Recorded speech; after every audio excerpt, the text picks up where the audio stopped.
every pony, it's Rainbow Dash, and today I'm going to be reading the prologue of Daring Do and the Marked Thief of Marapore. So grab your Daring Do books, take a seat, and listen closely.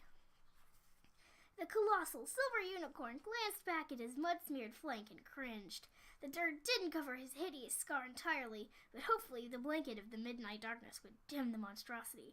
Grah! He growled in anger, pacing the steep edge of a vast fiery pit. Let them see my scar. The pony hung his head in shame as a familiar mix of regret and longing overtook him. It seemed like eons since the incident, yet there he was, back in the very village he had once sworn to protect. Except this time, he would destroy them. It was true that without his cutie mark, the stallion had become a mere shadow of his former self. From where there was once joy, there was now endless melancholy. Resentment had replaced kindness, and deep in his heart, cowardice took up residence instead of valor.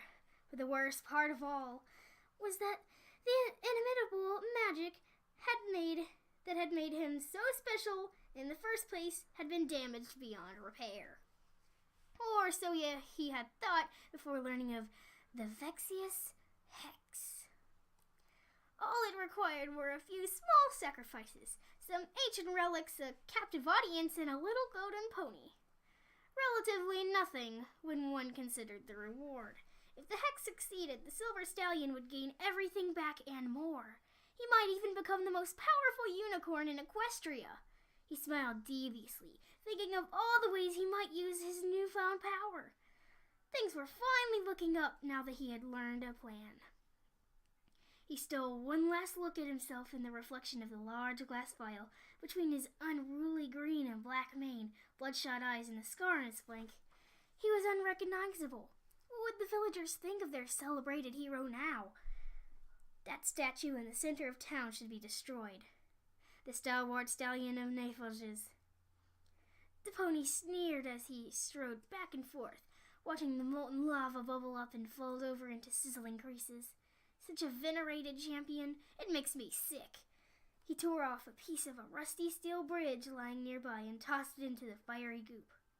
Satisfaction surged through his veins as the metal turned a glowing red and melted into unrecognizable blob. It sank out of the liquid and disappeared, never to be seen again. All that was left was the rising steam. It was time.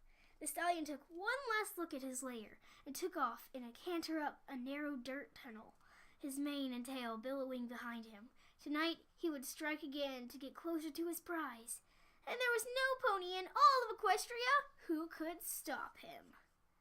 So that was me reading the prologue of Daring Do and the Marked Thief of Marapore. Join us next time and we'll read at least part of chapter 1, and we might get through the whole thing. If you guys want it, that is.